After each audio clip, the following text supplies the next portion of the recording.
aceita minha solicitação. E aí, querido? Tudo Muito bem. jóia? Olá, Lara. Muito obrigado por me receber aqui no teu perfil. Eu que agradeço. É um grande prazer. Obrigada por aceitar o convite. Eu fiquei muito feliz, viu? Muito feliz.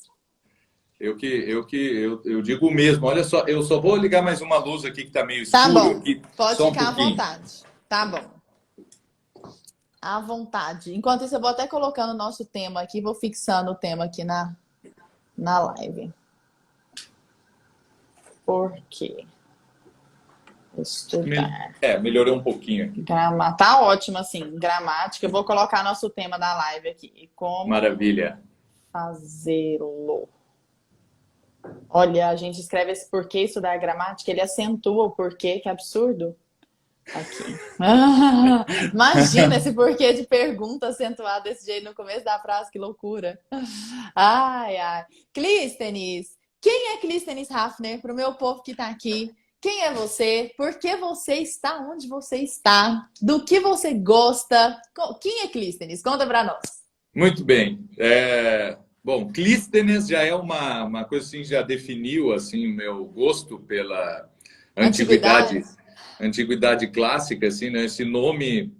Pior do que isso, só o professor de geografia que se chama Atlas, né? Então, mas eu já estava assim mais ou menos definido que eu tinha que trabalhar com isso e tudo, né? Mas eu sou aqui de Porto Alegre, né? Dá para ver assim meio pelo sotaque, talvez dê para reconhecer. Dá. Nascido e criado aqui.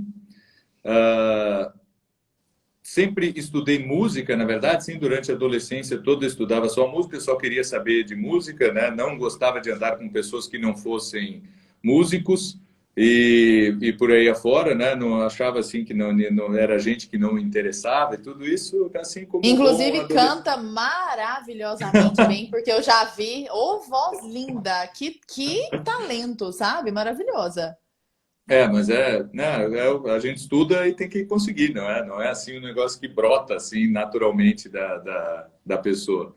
E aí, Com com o certeza. tempo, por causa da música, eu acabei me interessando por outros idiomas. Na verdade, meus professores de música diziam: Olha, tu quer ser cantor de ópera mesmo? Tu tem que ir para a Alemanha. E para ir para a Alemanha, tu tem que estudar alemão. E eu tinha assim, uns 17 anos e. Não, como assim? Tem que estudar alemão? Eu nem gostava nem de estudar inglês, nem nada disso, né? Ah, tá, vou estudar então, né? Vou estudar. O pessoal ainda achava assim, tem essa cara aí, com certeza tu sabe alemão, né? Eu disse, não sei nada, né? E vou estudar alemão. Certo? E aí comecei a estudar alemão, fui para a Alemanha e na Alemanha acabei gostando mesmo desse negócio de idiomas, acabei descobrindo uma coisa que se chamava latim. Onde É, você morou lá, Clístenes, na Alemanha? um ano eu fiquei em Berlim. E depois eu fiquei mais um ano no interior, perto de Bremen. Hum, E isso foi 2006, de 2006 a 2008. que E legal. agora eu morei lá com a família, já tudo, né? Com a esposa e os filhos, agora de 2018 até metade do ano passado ali, também. Que máximo! Nessa mesma cidade, de novo? Ou em Berlim? Onde E foi? perto lá de Bremen, perto da cidade que eu tinha morado lá Ah, no interior, né? eu morei em Então, Düsseldorf, você acredita? olha só, não, Eu ali eu morei em conheço, Düsseldorf. eu É uma conheço. delícia ali, né? Morei lá um ano, muito, mas faz muitos anos já. Mas então, eu descobri o latim, como diz o povo, garrou amor pelo latim, que é Ex- apaixonante mesmo. Exato, né? Porque o que era? Eu já cantava, assim, muita coisa, né? Estuda canto lírico, então estuda alemão, não estuda alemão, mas canta em alemão, canta em italiano, canta em francês e espanhol e latim também, não é? Mas eu demorei para saber o que era o latim. Eu cantava em italiano e latim e achava que era a mesma coisa, inclusive, assim, eu nem sabia que tinha diferença nenhuma, assim. Depois eu acho que uns 3 concertos que eu estava cantando lá no coral, ainda aqui em Porto Alegre, eu fui descobrir, não, isso aqui não é italiano, isso aqui é latim. Eu disse, opa, né? Não sabia. Gente, De tal era o grau aprendeu sem saber. Que de ignorância, legal. assim, né? Tinha que pronunciar e tal, e o regente fazia questão de passar aquela pronúncia e tal, mas eu, sei lá, voado e tal, estava ali concentrado em cantar, em fazer tudo.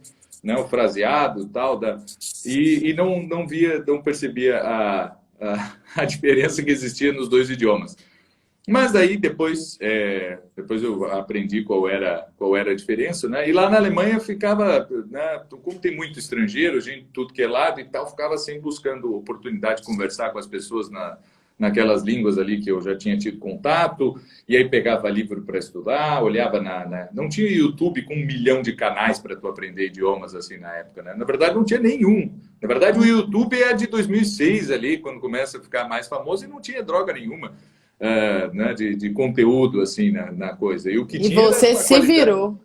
Né, e então tinha que comprar livros pô, eu ainda cheguei a estudar com fita cassete, né? Tem gente que nem sabe o que é isso, assim, mas eu ainda cheguei a estudar, comecei a Chocada. estudar alemão com fita cassete, certo? Vai ali, rebobina, ouve de novo e tal, uma chiadeira e tal, essa coisa toda, né? E olha, tô no mezzo del cammino di nostra vita. Eu tenho 35 anos, vou fazer 35 agora, né? Não sou nenhum dinossauro, assim. Mas ainda na Não, de época jeito nenhum. É porque você tinha se que. interessou por isso muito cedo, né? Você teve esse despertar muito cedo. Exato, exato, né? Então foi uma coisa que veio, essa coisa dos idiomas, e por causa dos idiomas, aí chegamos ali, por causa dos idiomas, eu disse: olha só, tem que estudar português também, né? Não adianta ficar estudando o resto todo quando não se estuda português. Mas aí eu comecei a prestar atenção que, na verdade, eu já refletia muito sobre a minha própria língua e buscava mesmo. Olha, eu estou aprendendo oração subordinada, colégio, Que raios! que é isso aqui, assim, né? Mas daí na aula, aula mesmo eu só fiz de alemão durante alguns meses, assim, né? O resto tudo eu fui estudando sozinho. Mas daí quando eu vi que é oração subordinada? Que diabos é isso, né? Depois vai estudar latim, como assim, certo? O que é regência e tal? Eu fui ver, pô, não, isso aqui tem em português também, e olha só, eu até sei usar, não é? Ou isso eu não sei usar, e vou ver o que é e tal. E aí veio também o interesse em desenvolver mais a própria língua, né? Mas Uhum. como eu já tinha visto que me ajudou muito para estudar outros idiomas o fato de saber muitas coisas de memória, não é? Que era aquilo que eu já cantava, então eu tinha textos e mais textos, por mais que eu não soubesse o significado de nada daquilo, mas textos e mais textos memorizados em línguas estrangeiras e com a pronúncia correta, né?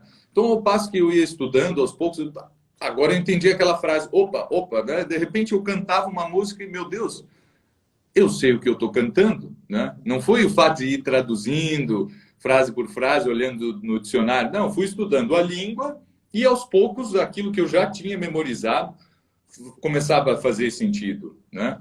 Então, aquilo brotava, assim, de repente ia brotando Esse é o na minha... verdadeiro aprendizado, né? Você já estava ali já, né? Você foi colocando, e de repente você percebeu que ele estava incorporado aos seus poros. É o que a professora Miriam Joseph fala de a rosa que sorve os nutrientes e os nutrientes passam a fazer parte da rosa como um todo, né? Não é aquela coisa dissociada. Que Exato. bacana, Cris. E onde que entrou o Instituto Hugo de São Vitor no meio disso tudo? Aí, quando eu voltei para Porto Alegre, eu já estava decidido a fazer alguma coisa a mais além de música, assim, né? Eu nunca deixei de fazer música, eu sempre, né? Mas ficou uma coisa meio paralela, assim, né? Eu via, na verdade, para ser cantor de ópera, eu precisaria ter muito dinheiro, assim, investido de algum jeito para conseguir me manter até eu conseguir engrenar numa carreira mesmo artística. Até lá, eu teria que passar muita fome. Aí eu disse, eu vou começar a ensinar idiomas. Música eu já ensinava, né, desde os 15 anos e tal. Eu sempre dei aula de música, tinha coral na paróquia lá, eu tinha 17 anos e regia um coral que a segunda pessoa mais nova devia ter 50, assim, né? E, então, eu sempre gostei de estar nesse ambiente de ensino. E eu disse, eu vou começar a ensinar línguas também, né? Eu vou começar a ensinar alemão, que é uma coisa que eu passei lá 2 anos estudando mesmo a fundo, assim, e Uhum. lendo muito, né? Conhecendo a literatura mesmo, a cultura inteira, a história da Alemanha e tudo isso. Vou começar ensinando isso, né? Dando aula particular aqui e ali, numa escolinha dessas de idiomas e não sei o quê. e vou tentando fazer outras coisas relacionados com isso. Aí me entra, não sei como, mas eu começo a estudar um pouco mais sobre educação em si, isso aí ali em 2009, mais ou menos, né? Então faz aí 12 anos, e aí eu descubro um troço chamado artes liberais, né? E eu disse, pô, mas é isso aqui mesmo que eu... É isso, É onde isso que eu tinha estava, que né? fazer, não é? Porque é isso aqui que, na verdade, que eu já fui, que a vida foi me levando, assim, esse negócio de estudar música e línguas, e as pessoas dizem, ah, não tem nada a ver uma coisa com a outra, não é? E aí também a pessoa vai lendo um pouco mais, vai lendo um pouco mais de filosofia, disso, daquilo, de história e tal. Eu disse, não, mas é isso aqui, eu não quero... Eu não sei, eu não consigo me ver estudando uma única coisa, assim, estudar música, então é só isso aqui, né? E aí tu vai lá, canta, pode cantar muito bem, todo mundo acha lindo, maravilhoso, mas tu não sabe nem a diferença de um texto em latim e outro em italiano, né? Não é só, não é música, não é só idiomas, não é filosofia, não é só história, é tudo isso junto. E aí eu É tudo descobri que isso. esse era o currículo e esse era o ideal pedagógico durante a Antiguidade e a Idade Média, né? E Perfeito. então, e aí eu disse, não, é isso aqui que tem que fazer e tal. E aí tinha uns amigos e tal, a gente começa a se reunir para estudar junto e não sei o que e tal. E com isso a gente, desse grupo de estudos, não é?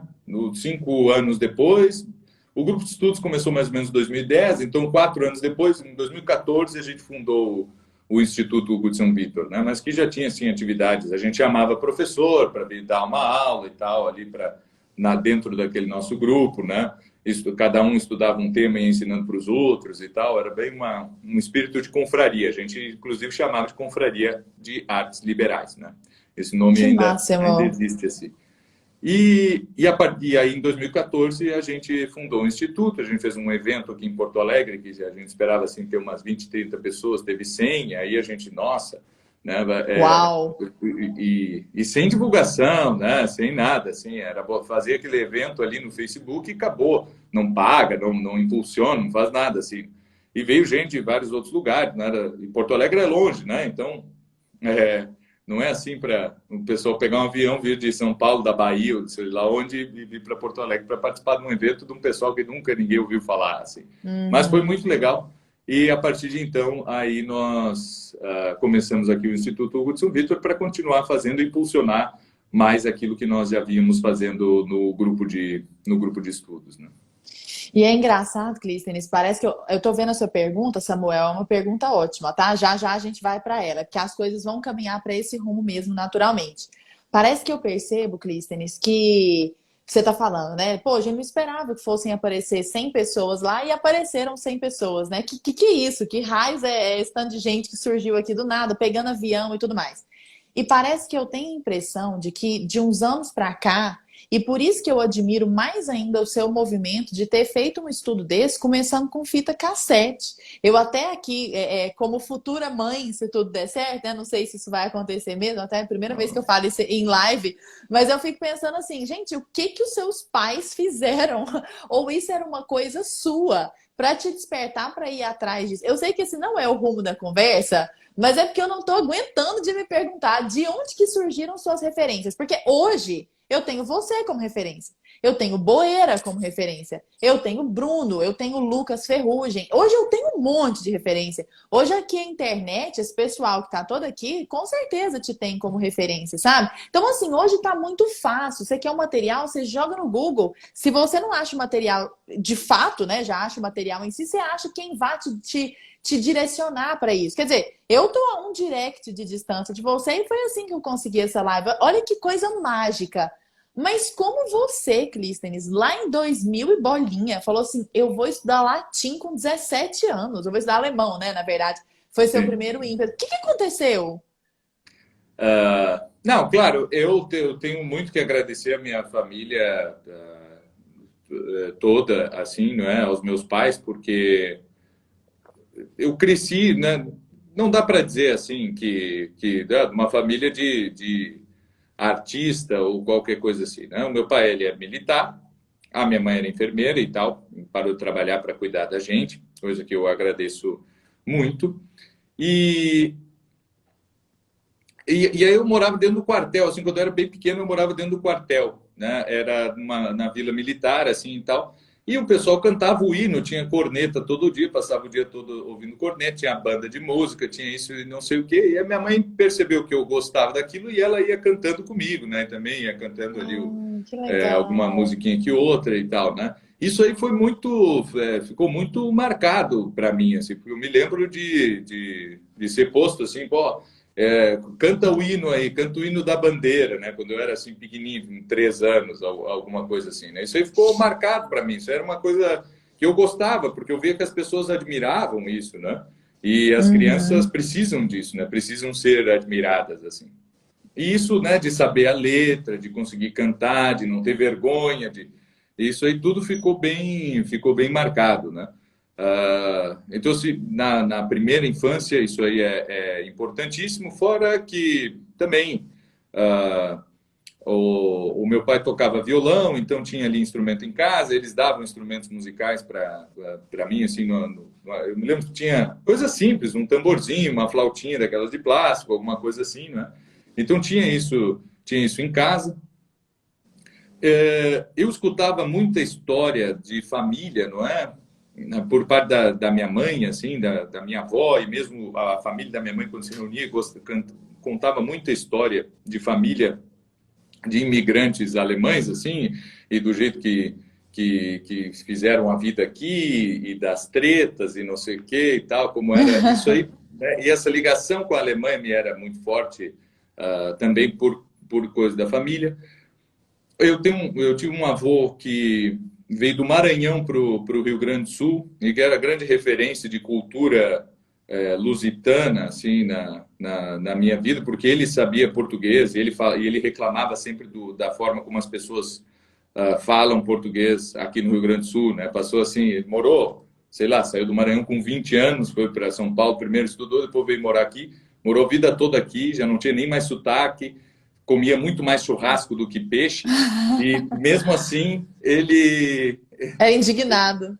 era indignado com a forma como as pessoas falavam português aqui. Porque ele dizia, a empregada da minha mãe dizia assim, comprei o peixe e vou cozinhá-lo, certo? Não diziam cozinhar ele, certo? Aham. Ele tinha Olha muito só. essa, essa questão assim, do português correto e tal, né? E sabia de memória muita poesia também, né? Eu sempre via numa festa, alguma coisa assim, que ele declamava poesia de memória, Gonçalves Dias, principalmente, Castro Alves, diversos, principalmente do romantismo, assim, ele tinha um repertório bem grande. Quando perguntava qual é a poesia que sabe, eu não sei muito, mas aí quando aquilo ia Sabia, assim, puxando né? por ele, era coisa que ele tinha aprendido na escola, assim, não é? Olha. Normalmente a minha avó também era professora, eu tinha aprendido na escola, minha avó foi minha professora na escola, assim. Então, qual é o segredo? Eu não sei, né? Eu posso, assim, mais ou menos contar a minha Como vida foi com você, né? e que me levou a isso tudo, né? Que me Uhum. levou a ter uma vida de estudos. Mas eu acho que tem esperança para todo mundo, assim, né? Não quer dizer assim, não, eu Ah, preciso. claro, ainda mais hoje, né? Que o conhecimento tá daqui tão fácil, tão acessível, dentro das redes sociais mesmo. Quer dizer, a gente pode Exato, conversar com você aqui hoje, não dá para usar as redes sociais como melhor nos aprover, né? Você sabe que só um exato. parênteses aqui antes de passar propriamente para o tema, nossa história é tão parecida, eu tô chocada. O meu avô é de Alagoas. E o meu avô também era um cara extremamente erudito. Chegou aqui, ele era promotor do interior aqui de Goiânia. Se casou com a minha avó, que veio refugiada. A minha bisavó veio refugiada trazendo os filhos, inclusive minha avó, da guerra. Então a minha avó também é alemã, daí o Brenner. Imagino que daí seu Hafner também, né? Exato, Então, exato.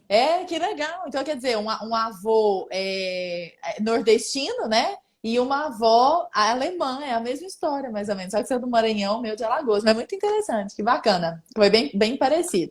Clístenes, então assim, convidei o Clístenes porque ele é uma referência hoje. Não sou mineira, sou goiana, André Colombo. Errou feio, errou rude, tá? Errou feio, errou rude. Sou de Goiânia. Mas eu convidei o Clístenes porque ele é uma grande referência nessa área das artes liberais. E aí é tão engraçado porque o nosso tema é por que estudar gramática e como fazê-lo. E uma coisa que me deixa levemente entristecida e, por que não, surpresa, é que nós tenhamos que falar isso aqui, né? Por que estudar gramática? Porque isso, teoricamente, era para ser uma coisa absolutamente auto-evidente, né? Devia ser uma coisa autoexplicativa. Você vai estudar a gramática porque ela é a tessitura, ela é a massa daquilo que você usa para se comunicar, para pensar, para se entender, para elaborar seu discurso e, portanto, se fazer entender pelos outros, né? Então, para elaborar seu pensamento para os outros. Então, assim, eu já quero manifestar minha leve indignação, ou talvez ela seja até compartilhada por você, de nós termos que falar algo assim, porque isso não é perceptível, né, por si só. E para nós começarmos, Clístenes, eu queria te perguntar, na verdade, não é nem por que estudar gramática, mas antes de por que estudar gramática, o que é gramática? O que é gramática? Como nós poderíamos definir? Não formalmente, assim, uma definição de dicionário, mas quando a gente fala em gramática, que raios é isso? Tem que pegar um livro de gramática para poder entender gramática? Como é que é isso? Não, muito bem, né? Vamos pela... Não é a única forma de começar qualquer assunto, mas é uma forma boa que é pela etimologia da palavra. Grama, em latim, significa linha, certo? Linha. E depois, por um salto abstrativo, a gente passa a usar também para dizer letra, certo? Então, grama, em princípio, é linha. Aí depois começam a escrever letras, começam a chamar aquilo também de grama, né? No plural, gramata. E, a partir de então, se desenvolve uma arte de escrever estas letras, certo? Que se chama de gramática. Gramática. O curioso, e é importante, e isso já define tudo o que nós estudamos quando estudamos gramática, não é? Nós estudamos essa gramática, aquilo que nós entendemos, sim, por gramática, né? Que é o mesmo nome de um livro, mas não é só o livro, certo? De um livro chamado Gramática Normativa, Gramática do Português Moderno, Gramática sei lá do quê. É também isso, né? Mas o conteúdo que está ali é um recorte de tudo que é a gramática. Quando os romanos entram em contato com esses gregos que já estudavam gramática, certo? Que já tinham os seus gramáticos, que já tinham professores que ensinavam às crianças gramática, nós precisamos traduzir essa palavra. Na verdade, é um esforço de 2 séculos por conseguir palavras latinas para dizer tudo aquilo que os gregos diziam e que os romanos simplesmente não tinham palavras porque eles não conheciam aquelas realidades, assim. E os romanos, então, traduzem gramática pela palavra latina. Não é letra? Então, litera. Certo? E qual é a terminação ali para dizer esse tique? Em grego é tura, em latim. E aí eles dizem literatura. Hoje, o que nós compreendemos por literatura é uma coisa e o que nós compreendemos por gramática é outra totalmente diferente. Mas não são alheias uma à outra. Na verdade, elas só existem uma em conjunto com a outra. A outra. Porque da onde surgem as regras gramaticais? Se surge do bom uso e do melhor uso que é feito de uma língua.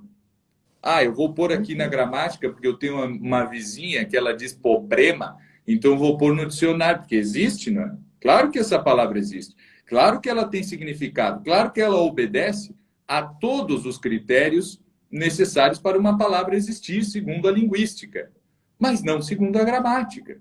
A gramática, ela só anota aquilo que foi usado pelas pessoas que melhor usam aquela língua, né? E que servem de referência para todos os falantes da língua. E que, por sua vez, também é a forma mais democrática do uso da língua. Quem quiser dizer que é elitista, ficar baseando o uso da língua contrassenso na literatura, isso. está muito enganado, porque o Machado de Assis é um filho de lavadeira, o Lima Barreto é um alcoólatra jogado às traças ali, certo? E o Visconde de Uhum. Toné é um visconde, certo? Cruz e O Souza José é filho de Sarney, escravos. que é um membro da Academia Brasileira de Letras, certo? É um dos homens mais poderosos do país, e todos esses têm as suas obras analisadas para que nós constantemente estejamos estudando a gramática. Nós pegamos o Polindo, uso né, o que nosso esses uso. homens das mais diferentes classes sociais, meios, religiões, não sei o quê, fazem da língua, mas que fazem bem, fazem um uso bom da língua e dizem, olha, isso aqui é assim que se diz. Né? Então, Perfeito. existe toda uma tradição que faz com que nós tenhamos esse uso da língua bem fundamentado e que ela possa ser objeto dos nossos estudos. Né? E para concluir só esse primeiro raciocínio, tem Claro, mais é um todo seu. ponto que é essencial. Assim. Por que nós, então, devemos estudar a gramática e a literatura junto? É simplesmente para que nós possamos nos comunicar. Olha essa frase. Para que nós possamos nos comunicar. Não sou eu, o Clístenes, que disse pela primeira vez a preposição para, o pronome nos, o verbo possamos, certo? E comunicar, o verbo comunicar. Não, esses verbos já existem. Eu só os conheço porque eles estão sendo usados já há bastante tempo por pessoas que usam bem a língua e por eu ter contato com esse uso destas pessoas, que no caso são os escritores da língua portuguesa, é que eu sei falar. Ah, mas tem gente que é analfabeta e sabe falar também. Sim, sabe falar porque aprendeu com alguém que, por sua vez, aprendeu de outrem e outrem e assim por diante, certo? Que existe sempre um elemento que une as pessoas. Agora, se eu disser assim que, não, para mim, a palavra comunicar significa cozinhar um peixe, certo? E Acabou. eu uso nesse sentido e todo mundo, e dane-se, quem não entender, que não entendeu. Não, não é assim, a gente não tem essa liberdade, certo? Que a gente quer se fazer entender. Então, a gente aceita isso de forma passiva. Ah, mas eu não quero escrever com crase porque eu acho uma besteira. Alguém pode dizer também, né? Eu disse, não, porque talvez tu não sejas entendido, né? Tu sofre uma punição por isso, e é uma punição das piores de todas. Tu diz alguma coisa e alguém não te entende, ou É, alguém vira uma diz Babel, né? alguma coisa e vira uma Babel, né? Então, assim, para nós minimamente conseguirmos nos comunicar, isso é importante para que nós sejamos humanos, não é? Porque a sociedade, o homem ele precisa viver em sociedade, a gente não sobrevive sozinho, assim, tipo Robinson Crusoe, não é? E mesmo assim o Robinson Crusoe só sobrevive porque ele viveu antes em uma sociedade humana e ele tem a capacidade imaginativa para pensar o que as outras pessoas fariam, né? O que o fulano faria, o que o Beltrano faria. Então ele conhece outras pessoas e por isso ele consegue viver sozinho. Agora, sozinhos mesmo, ninguém consegue viver, né? Fica que nem o Caspar Hausen. O Caspar Hausen, ele foi, desde que nasceu, foi mantido lá num calabouço em Nuremberg, né? Nuremberg, e só foi encontrado muitos anos depois. Tinha alguém que ali dava comida para ele. Ele não sabia andar, ele não sabia falar, ele não sabia nada, né? E é assim que o homem fica quando não vive em Em sociedade, né? sociedade. É isso aí. E ele só vive em sociedade porque tem comunicação. E uma comunicação Perfeito. muitíssimo completa, que é a linguagem humana. E que é, no fim das contas, linguagem humana é uma outra palavra para nós dizermos assim, gramática ou literatura, num sentido um pouco Exato. mais lato. Né? Sabe que uma pontuação que eu acho que vale a pena fazer nessa altura, antes de nós passarmos para as artes liberais, é que muitas vezes as pessoas acham que a existência da gramática normativa anula, invalida, desmerece a existência dos outros falares. Então, talvez seja interessante nós para quem está aqui, às vezes que não é familiarizado com as questões relativas à linguística, é importante nós dizermos que existem gramáticas, né? Então, como o Clístenes bem disse, gramática é a arte da letra, né? Tanto é que tem a mesma, tem exatamente a mesma tradução da palavra literatura, só que elas acabaram tomando rumos diferentes, uma do grego, uma do latim, né? Mas, por exemplo, eu posso pegar a gramática e usar a gramática de um ponto de vista histórico. Então, nós vamos chamar isso de gramática histórica. O que é a gramática histórica? É a comparação histórica da língua. Então, eu pego a língua portuguesa de hoje, analiso com a língua portuguesa de Camões. E aí eu vou analisando as diferenças, as construções linguísticas, as figuras de linguagem, os empregos, os hipérbatos, as inversões, etc. Então, isso chama de gramática histórica. Nós temos uma gramática, por exemplo, que se chama, sei lá, gramática... gramática... Como é que fala, gente? Analítica, gramática descritiva. O que é a gramática descritiva? É aquela que está, como o próprio nome diz, apenas e tão somente preocupada em fazer o registro da língua que as pessoas usam na vida. Então, nós vamos, por exemplo, quando a gente constata que existe uma grande tendência de trocar o L pelo R, então, em vez de problema, falar, por exemplo, problema, né? Essa retirada do R, muitas vezes trocar o L pelo R, como o Cebolinha faz, por exemplo. Olha, isso é uma descrição de um fato linguístico. A gramática descritiva não está preocupada em falar isso é errado, isso é certo. Não, como o próprio nome diz, ela tá a fim só de fazer o registro. Olha, existe uma tendência a fazer isso. Olha, existe uma tendência de trocar o V pelo B. Vassoura virar vassoura, por exemplo, né? E assim por diante, como tantos outros nomes. Chama gramática descritiva.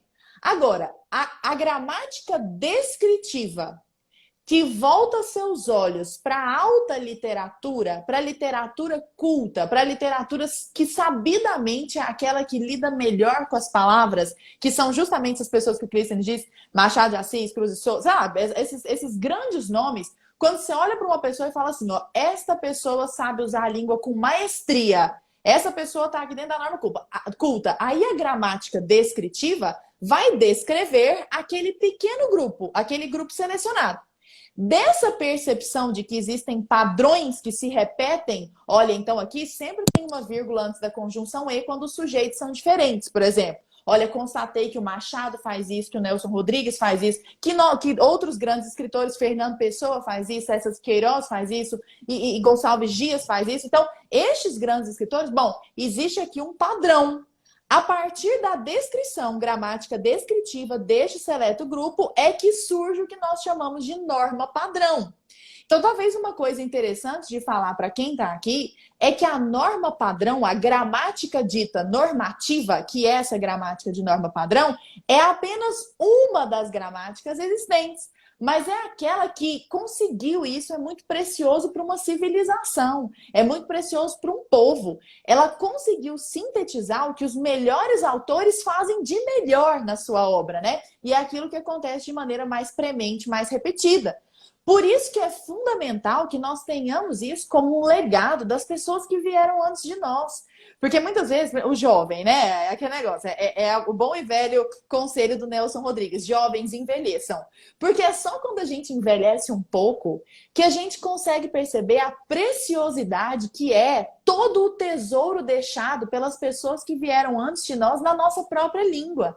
Então você pega, por exemplo, um Fernando Pessoa, Clístenes, eu tenho um livro aqui do Desassossego, do Fernando Pessoa, que é escrito, porque uma coisa é um livro traduzido, né? Perde-se muito na tradução. Outra coisa é um livro cujo autor pensou em língua portuguesa.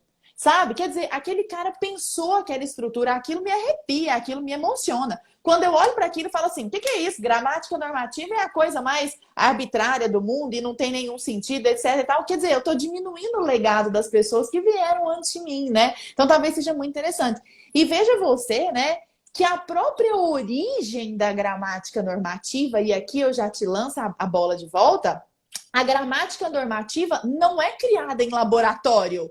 Nossa, vamos nos reunir aqui, as pessoas, os cientistas da língua, aí a gente senta num laboratório com um monte de tubos de ensaio e a gente vai criar uma língua artificial? Não! Ela é a constatação da repetição do bom uso da língua. Então, é impossível, como o próprio Clístenes disse, que nós dissociemos gramática de literatura, porque um nasce do outro e um nasce para o outro, né? Essas coisas caminham juntas. E aí nós vemos dois erros, né, Clístenes? Primeiro erro talvez seja as pessoas acharem que a gramática é arbitrária e ela nasce do nada da cabeça das pessoas, né? Aleatoriamente. E o segundo erro são as pessoas olharem para literatura e acharem que a mera interpretação de texto, por exemplo, porque eu vejo muito isso nas escolas hoje, existe uma supervalorização da interpretação de texto. Então, quem é puto com, ou era puto com isso, né? Tem até um texto falando sobre isso, é o Celso Luft. Ele fala assim: imagine você a qualidade dessa interpretação de texto. A pessoa chega lá e quer dar aula de psicologia, de história, de filosofia em cima do texto que está no livro de português, mas ele não quer falar de sujeito indeterminado, ele não quer falar de pontuação, ele não quer falar de objeto direto, de objeto indireto, de relações sintáticas, né? De figuras de linguagem. Então, quer dizer, como se nós pudéssemos falar de literatura sem essa base gramatical. E é justamente pensando nessa integridade, Clístenes, que eu falei, cara, onde eu estava antes, que eu não havia estudado sobre o trivium, sobre as artes liberais. Porque as artes liberais nada mais são do que a constatação de que uma coisa não anda sozinha. Então eu preciso da gramática, mas essa gramática sozinha não me serve para nada. Eu preciso fazer alguma coisa com ela. Então quando eu coloco essa gramática em ação da melhor maneira possível, eu tenho a retórica. Mas para que eu consiga fazer isso, eu tenho que ter pensado bem, então eu tenho a lógica, né? Então a gente tem esse trivium andando junto. Como é, e eu sei que você é encantado por isso também, né? Aí, para responder a pergunta do Miguel, Manuel, eu esqueci o nome da pergunta, a Samuel, que perguntou isso anteriormente, como andam esses três juntinhos, esse trio inseparável, gramática, lógica e retórica dentro das artes liberais? Vou responder isso aí, mas eu vou ter que dizer uma outra coisa, porque eu não vou poder perder a oportunidade de estar aqui conversando contigo sobre esse tema, porque tu estudaste Direito, né? E aqui essa é uma série de lives justamente sobre português jurídico, não é? Ou melhor, tem esse objetivo, assim, formar melhor os profissionais do direito na língua portuguesa. Olha só, qual é a origem da norma jurídica para o povo antigo, certo? Quando estamos falando de antiguidade clássica, principalmente. Nós temos a vida de sujeitos notáveis. Então, eu tenho um Solon, eu tenho um Péricles, certo? Eu tenho um Catão, eu tenho depois um Cícero, um Júlio César, um Augusto e tudo isso. E essas pessoas, elas viveram de certa forma. Depois, no cristianismo, continua a mesma coisa. Eu tenho a vida dos santos, eu tenho pessoas que eu devo espelhar a minha conduta, não é? E isso são vidas, certo? Isso são vidas. E há coisas que são mais próprias de serem vividas, há formas de tocar a própria vida, de tomar as próprias decisões, que são mais próprias e outras menos próprias. Quando nós analisamos o que deve ser feito e o que deve ser evitado, nós acabamos por extrair daí um padrão, como tu disseste, né? Ali falando da gramática. E isso, aos poucos, vai se cristalizar num código jurídico, certo? Não surge assim. Chegou um sujeito ali, reuniram-se os legisladores. O que nós vamos fazer aqui para incomodar o povo? Hoje em dia é mais ou menos isso. E nunca dá certo, acontece. né? Vamos fazer uma lei aqui porque fulano de tal reclamou que alguma coisa aconteceu, então vamos fazer uma lei baseada nisso. Não é assim. Nós pegamos um sujeito que viveu a sua vida muito bem vivida, e aí nós vemos quais foram as condições que ele teve, o que ele proporcionou, que essa vida fosse bem vivida, e as sociedades inteiras também, como eles podem viver bem ou melhor. A gente estuda a história dos povos em diferentes situações, com diferentes problemas, com diferentes fortunas, e aí nós acabamos desenvolvendo a lei escrita, certo? E um código que deve ser seguido para que seja mais fácil viver a vida, certo? Para que a sociedade possa se organizar baseado em quê? Baseado em bons modelos, certo? Coisas que já funcionam, né? Sabidamente. Que já funcionam, né? Isso é a característica do fenômeno jurídico, enquanto falando em fenomenologia mesmo, mais um aspecto mais filosófico, certo? A gramática normativa, ela é muito mais um fenômeno jurídico do que um fenômeno linguístico. Isso não a invalida, na verdade dá até mais dignidade para ela, não é? Então, assim, mas agora é óbvio que as sanções estipuladas por alguém que usa errado uma preposição não será a mesma para aquela pessoa que usa errado uma arma, certo? Ou que Sim, usa da claro. própria força, do próprio poder, ou o que faz mau uso da sua própria liberdade, ou qualquer coisa assim, porque é um caso bem menos, né? A sanção já é dada pelo próprio fato daquela comunicação não acontecer. Então, tu quer que o sujeito seja mais punido do que ele já é quando as pessoas não compreendem ou quando ele não compreende as pessoas, né? Então a sanção Uhum. já é dada ali na hora, mas a gramática normativa está assim, olha, nós pegamos essas regras aqui, baseada em bons modelos, para que tu não sofras essas sanções, né? Para que tu não corras o risco de seres mal compreendido ou de pedires um gato e receberes uma lebre, né? Pedires um ovo e receberes uma pedra, certo? Então, vamos estipular aqui a gramática, certo? Para que isso não aconteça. Então, a gramática normativa, ela é um fenômeno de tipo jurídico, não é? Mas mesmo dentro do direito, nós vamos ter isso aí, né? Nós temos a análise dos costumes, nós temos toda uma sociologia que vem por trás, que busca descrever as coisas e tal, né? Agora, não dá para fazer direito sem conhecer a história, sem conhecer os costumes das pessoas, a religião das pessoas, aquilo que as pessoas acreditam. Não posso fazer isso, né?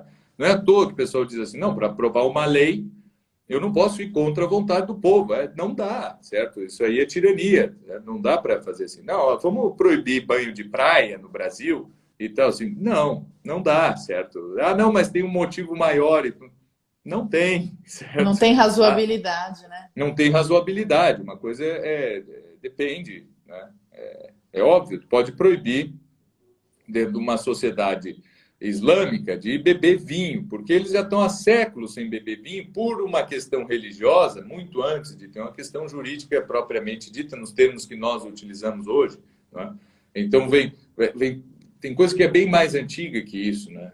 E assim, sem essa análise dos costumes, não há possível fazer direito. Sem a análise da língua e dos bons modelos, né? Eu não vamos pegar aqui todas as pessoas que foram infelizes e tiveram as suas vidas Miseráveis. miseráveis e vamos basear nelas a nossa legislação. Não, a gente pega Feliz pessoas que viveram Tapafogo. bem, que foram É, virtuosas, não é? Baseado exato. sempre na virtude e nos bons resultados. E assim também é com a literatura. Então, assim, a gramática É, normativa ela é mais um fenômeno jurídico do que linguístico propriamente dito, porque a língua ela é. acontece sem gramática, certo? Até, olha, não tinha gramática de português. Na verdade, tinha do João de Barros, né? Mas quando o Camões escreveu, Camões nunca estudou a gramática normativa da língua portuguesa. Ele não sabia nada sobre isso, porque não existia, Uhum, certo? exato. Mas a língua já existia. E ele conseguiu ainda elevar mais ainda aquela língua que já existia. Depois, quando eu já tenho um bom número, né? Eu tenho Camões, eu tenho o Gil Vicente, eu tenho fulano, Beltrano e tal. Aí, opa, vamos pegar aqui os padrões desses bons escritores e vamos construir uma gramática, né? A primeira lá do João de Padrão Barros. esse? Aham. Não, desculpa, a primeira lá do João de Barros, o quê? Isso. Era um pouquinho mais rudimentar, era um primeiro esforço, né? Mas foi totalmente necessário, né? Mas ele só conseguiu fazer porque já existia uma literatura incipiente, desde o trovadorismo e tal, e que ele conseguiu, né? Também conhecendo outras línguas, isso é importante, né? Se o sujeito não conhecesse latim e castelhano e outra coisa assim para ter um padrão de comparação, ele também não teria conseguido fazer. Mas a língua ela existe antes mesmo da gramática normativa, né? Eu acho que essa sua explicação é tão brilhante que ela responde às duas perguntas interessantes que apareceram aqui do pessoal que está assistindo, que é, primeiro, como os antigos reconheciam quem escrevia bem? E isso é um fenômeno social que não é uma coisa tão explicável, não é algo que você possa aferir assim, ó, deixa ele escrever 10 textos, se ele escrever 10 textos bem escritos é porque ele escreve bem. Não, você vê, o cara pode escrever uma obra, como Manuel Antônio de Almeida, por exemplo, que escreveu Memórias de um Sargento de Milícias, e ser tido como um grande escritor. Ele pode escrever 50 obras e não ser um escritor respeitado. Você pega, por exemplo, a que escreveu, sei lá, 50 Tons de Cinza, por exemplo, né? Que é um livro que, por mais que divirta bastante, não é bem escrito do ponto de vista linguístico, né? Então ela pode escrever 50 livros. Então, não tem um jeito objetivo de aferir seria isso, mas é um encantamento. A arte é muito assim, né? E literatura é arte, escrita é arte. Então, é um fenômeno que gera encantamento. Muitas pessoas culturalmente desenvolvidas, que têm um conhecimento cultural grande, olham e validam aquilo. Então, esse é um fenômeno social, natural, digamos assim. Então, como os antigos sabiam? Eles simplesmente sabiam. É mais ou menos hoje, como a gente fala que o cara é bom artista, um cara não é um bom artista, né? Esse é o primeiro ponto. E o segundo ponto que ele falou mas quando eles escreveram, já não existia gramática normativa, meu povo de Deus. Gramática normativa não é uma coisa estanque numa caixinha. Se você pegar, por exemplo, Machado de Assis, e aplicar as nossas regras atuais de pontuação, por exemplo, você vai achar que Machado de Assis está errando. Por quê? Porque a gramática vai mudando com o passar do tempo. Então, assim como nós, né? Então, a coisa vai se desenvolvendo. Então, existem determinadas regras que vão se sedimentando com o passar do tempo. Você sabe um exemplo? Só para a gente não ficar assim no campo da filosofia, você pega os pronomes demonstrativos, por exemplo. Isto e isso. Hoje, a gente tem o isso com 2 S para retomar o que já foi dito. E o isto, que é para fazer o que a gente chama de catáfora, que é para projetar o que vai ser dito. Então, um é anafórico, o outro é catafórico. Gente, isso é uma coisa muito recente. Muito recente. Você vai pegar Fernando Pessoa, Machado de Assis, essas pessoas não usavam, elas usavam isto e isso meio que de maneira inadvertida, como se não houvesse diferença, porque de fato não havia diferença, né? Então, respondendo a pergunta do colega, olha, mas no tempo deles não existia gramática normativa? No tempo de Camões, não. Aí, depois de um tempo, fez-se a primeira gramática normativa. E essa gramática vai sendo revisitada, né, de tempos em tempos, como são os dicionários. Os dicionários não vão se ampliando de tempos em tempos, porque os usos... Olha, o Machado de Assis falava isso. Não há dúvida de que as línguas aumentam e alteram com o tempo os usos, as necessidades, os costumes. Então, as línguas precisam passar por essa modificação. E por que não, né, a gramática normativa? Só que a normativa é conservadora. Ela não muda assim, não. A fulano usou, vou mudar. Não, ela fala assim, deixa eu perceber aqui se está havendo uma reiteração, né, desse uso. Mas Clístenes, e aí, feita essa observação que é brilhante, né? Como você vai amarrar isso com as outras artes liberais, a retórica e a lógica? Por que elas andam juntas no trivium? Tem diversos porquês, certo? Assim, junto com acento. A questão é que o próprio discurso humano ele tem diferentes níveis de acordo com os seus propósitos, né? E ao longo da história humana, os discursos eles se desenvolvem não da mesma forma, ele não surge todo pronto, né?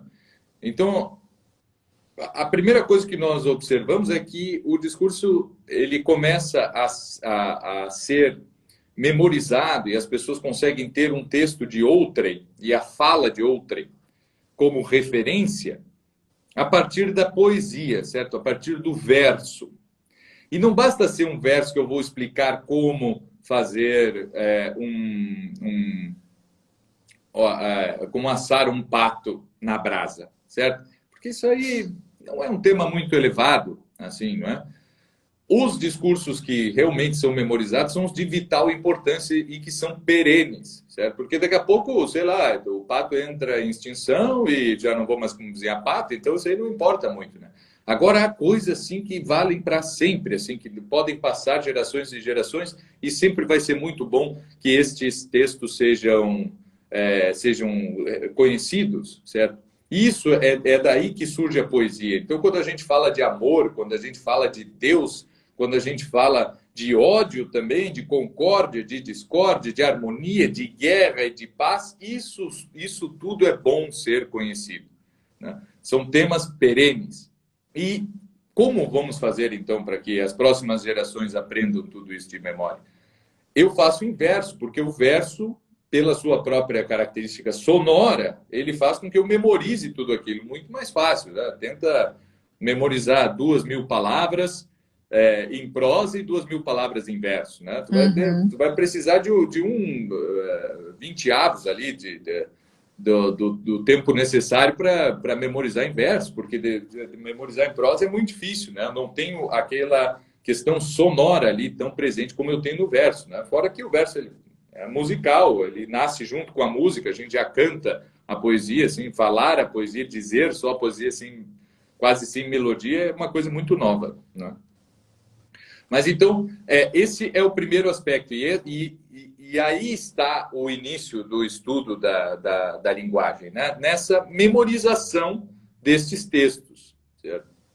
Para além dessa memorização desses textos, eu tenho também que saber como eles se estruturam, não é? Porque podem surgir dúvidas, né? O sujeito, tá, mas olha só, ele é filho do fulano ou ele é pai do Beltrano? Como funciona isso aí? Não, aí há regrinhas ali na gramática que definem, no caso português, existem as preposições que vão fazer isso aí, não é? Quando eu digo assim, o gato come o rato, quem come quem? Aí eu digo, não, é que em português a gente tem que pôr o sujeito antes do objeto. Se, né, a gente inverter simplesmente sem preposição, sem nada, vai mudar a ordem da frase, certo? Coisa que numa língua antiga não acontecia, porque é a própria forma da palavra que define quem é o sujeito e quem é o objeto, e não a A posição posição, né? da Uhum. palavra como é em português. Mas em português eu disse, não, é o gato que come o rato, né? Quem come é o gato. Por quê? Porque existe uma regra para tudo isso, porque são questões vitais, muitas vezes, né? Entender bem essa poesia, né? Disso depende muita coisa, depende de verdades religiosas, depende o direito, certo? Depende a aplicação da lei e tudo isso, conhecimento da história e tal. Então, eu preciso conhecer, para conhecer bem essas poesias, eu preciso de gramática. E eu preciso também saber ler isto e saber o que significa.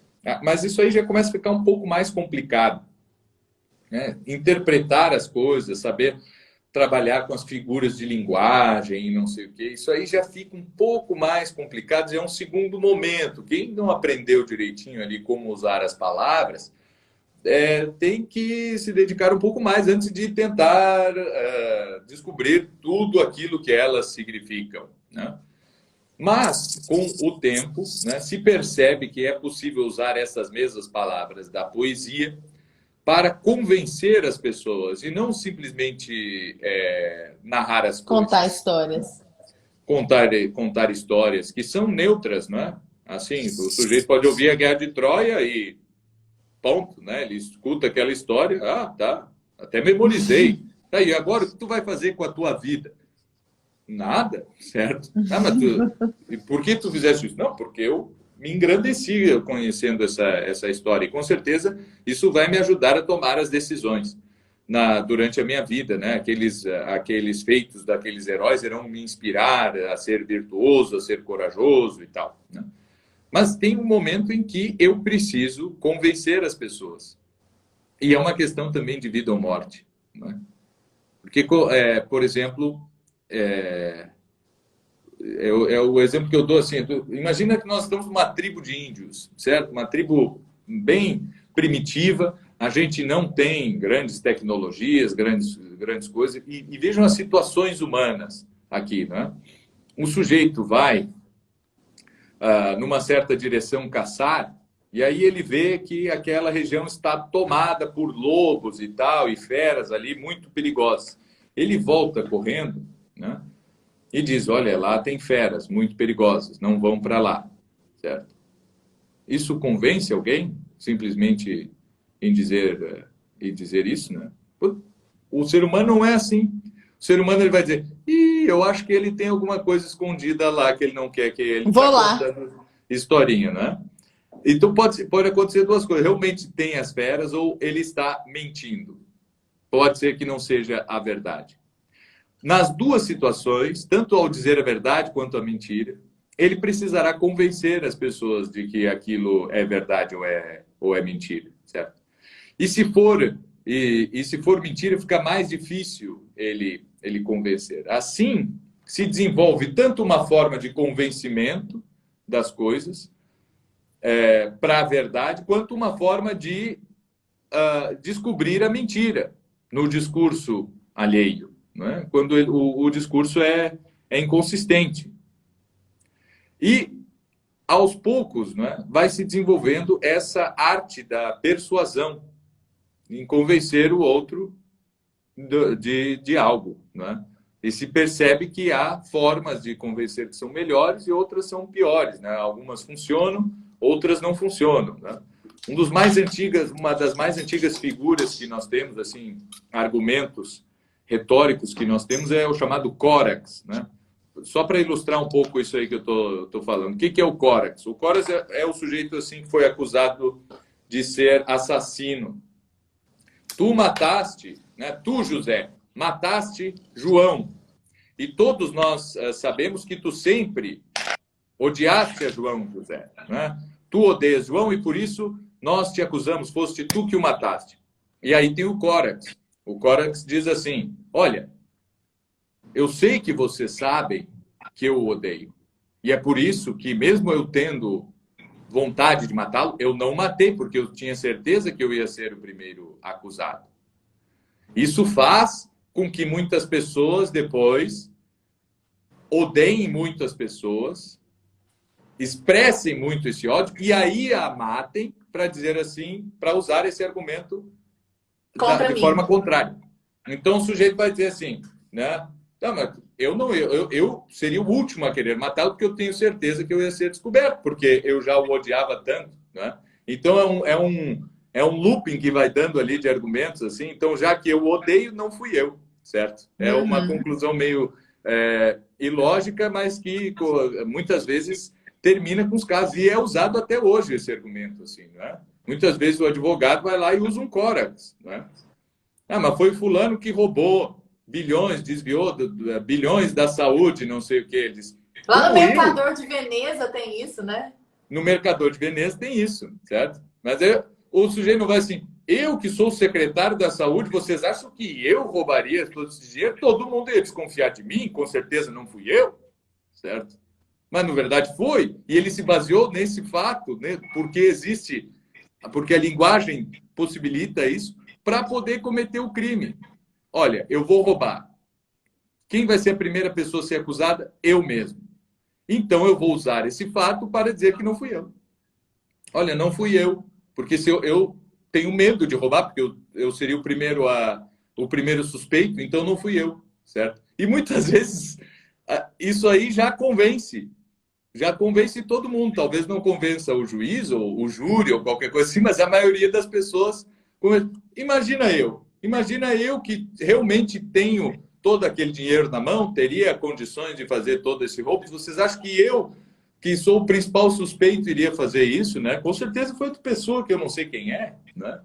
E, inclusive, eu acho que foi o Beltrano de Tal, porque ele ninguém conhece, mas ele tem acesso também e tal. Então, com esse tipo de argumentação se cria uma outra arte, que não é mais a arte de dizer ali como eu devo usar as preposições, como eu devo conjugar os verbos, e nem nada disso, né? E como construir os versos também, de forma que eles sejam eufônicos.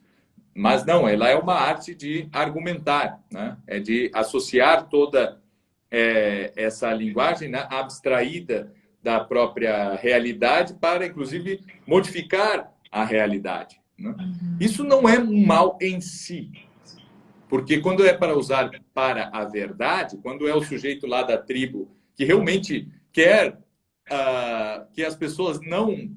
quer privar as pessoas de uma morte dolorosa na boca das feras, isso é muito bom, se ele for uma pessoa com grande argumentação, né? Então, assim, a retórica não pode ser boa e nem má em si mesma, porque ela é só uma arte. A arte não pode ser boa e má em si mesma. Quem pode ser bom ou mal é a própria pessoa e os seus objetivos, que podem ser escusos ou injustos e tudo isso, né? Porém, só isso aí não basta, né? Como nós vamos nos livrar, por exemplo, de uma argumentação desse córax, né? Suponhamos que é o secretário de saúde ali que roubou o dinheiro e ele veio argumentar dessa forma, não é? Por que nós não... Peraí, isso aí não é prova de nada, né? Isso aí não é prova de nada, porque a gente vê que, independente do que a pessoa está dizendo, ela não apresenta uma não apresentam um raciocínio lógico, certo? Isso é somente um raciocínio de tipo psicológico, ou de tipo puramente linguístico, não é? Não é um raciocínio lógico. Olha só, isso aí não prova nada. Pode, né, um juiz nessa situação, ele tem que ter estudado lógica, ele tem que dizer, olha, não, como se isso fosse argumento agora, certo? Fosse tu que roubou ou não, não é? E vai perguntar para o promotor, olha só, né? Essa é a prova que tu está dizendo, assim, porque o promotor muitas vezes pode argumentar para esse lado, né? Ah, ele só fez isso porque ele confiava num córax aqui, um córax retórico, né? Mas o juiz ele não pode ter isso aí, ele tem que pensar, olha, não, o que nós precisamos é das provas reais, porque isso não pode definir nenhuma decisão aqui, o que o sujeito diz ou deixa de fazer e a forma como ele argumenta. Isso é necessário também, não é? Então, algumas figuras de retórica, elas vão sendo quebradas por uma outra lógica, por uma outra arte que se chama lógica, ou melhor, dialética. E o que é a dialética? É aquilo que o juiz tem que fazer. Ele vai dizer assim, ó, por favor, o senhor se limite a responder sim ou não às minhas perguntas. E a mesma forma o advogado ou o promotor podem fazer essas mesmas perguntas. Nada mais é do que dialética. Dialética é um joguinho de perguntar sim ou não. Dialética é aquele joguinho... Como é que a gente pode exercitar a dialética? Sabe aquele quem sou eu, que a gente cola assim na testa um nome de um personagem ou de alguma coisa assim? E ele pergunta, eu sou um homem, eu estou vivo, eu não sei o quê, e tal. E as outras pessoas que estão vendo qual é o personagem que tem colado na tua testa, tu não sabes, né? Elas vão respondendo sim ou não. E aí tu monta toda um raciocínio a partir destas perguntas e chega numa conclusão. Ah, eu sou o Mickey Mouse, certo? A partir dessas perguntas de tipo sim ou não. Isso é dialética, é aquilo que o Sócrates faz, né? O Sócrates, ele vai e pergunta, mas isso não seria assim? E aí o sujeito diz, sim, né? E então, se é assim, também seria assado? E o sujeito diz, sim. E aí, uma conclusão a mais apropriada possível ali naquela situação, né? Mas isso só foi possível porque existe retórica antes, né? E a retórica só foi possível porque as pessoas já sabiam usar as palavras, né? Que elas aprenderam por uma necessidade de memorizar as coisas mais vitais, as coisas mais excelentes dentro da sua própria condição humana. Excelente, Clístenes. Nossa, ficou muito didática essa explicação. Foi um excelente jeito.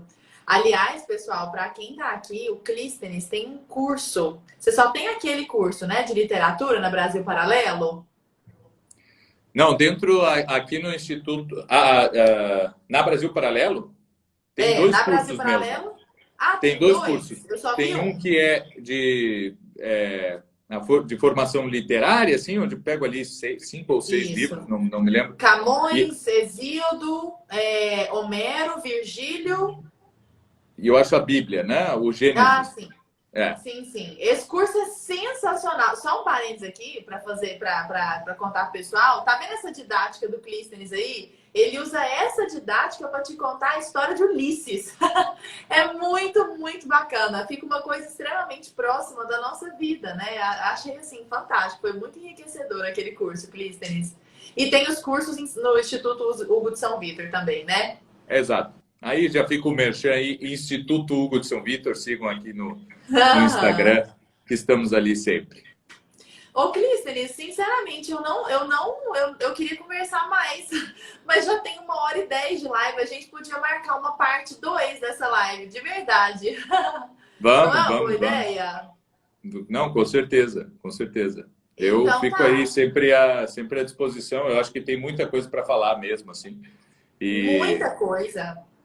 E às vezes eu engato aqui, aí vou indo assim, não consigo parar enquanto não tiver assim E concluído. nem deve parar, porque tão enriquecedor, é fundamental que você feche esse raciocínio, né?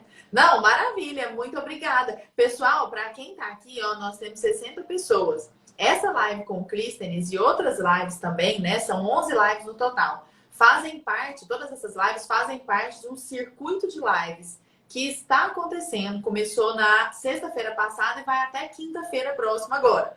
A propósito do lançamento da turma 3 do meu curso, o curso que eu tenho com meu pai, que chama Expressão do Direito. É o curso prático de português jurídico, tá? São mais de 30 horas de curso, nós emitimos certificado e é um curso realmente prático para o profissional do direito. Então, para o profissional do direito escrever melhor, redigir melhor, de maneira mais clara. Ali a gente trabalha concordância, regência, acento indicativo de crase, conectivos, colocação pronominal, só aquilo que dá dúvida no dia a dia, sabe? De maneira muito calma, muito tranquila. Então, inclusive, 57 pessoas ouvindo isso e testemunhando que estou falando. O curso está com 10% de desconto, tá bom? Só clicar no link da minha bio. E para obter os cursos do professor Clístenes, você também tá na sua bio, Clístenes? Sim, podem entrar ali, né? E podem também procurar principalmente o Instituto Hugo de São Vítor e a Escola Clássica, certo? Escola se escreve com SCH, que é onde é o pedaço do Instituto Hugo de São Vítor dedicado ao ensino de grego, latim e humanidades da antiguidade clássica, né? E no Instituto Hugo de São Vítor daí é geral assim todas as artes liberais, com a parte de livraria e tudo isso, né?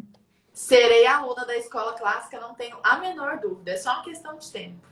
Clístenes, eu não tenho palavras para te agradecer pela boa vontade, pela disposição, pelo conhecimento, pela humildade. Eu acho a humildade assim uma coisa maravilhosa. Eu custo acreditar que você tem 35 anos, porque para mim você já viveu várias vidas dentro da mesma vida, sabe?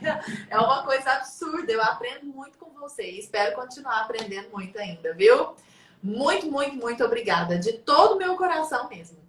Para Eu quem que tá agradeço, perguntando se a live vai ficar salva, gente, pelo amor de Jesus, é claro que a live vai ficar salva. Vê se eu vou perder um tesouro desse, gente. Vocês acham que eu sou maluca? Me senti fiquei até ofendida agora. Imagina se eu vou jogar isso aqui fora, gente, essa preciosidade. Eu mesma vou rever essa aula do Clístenes.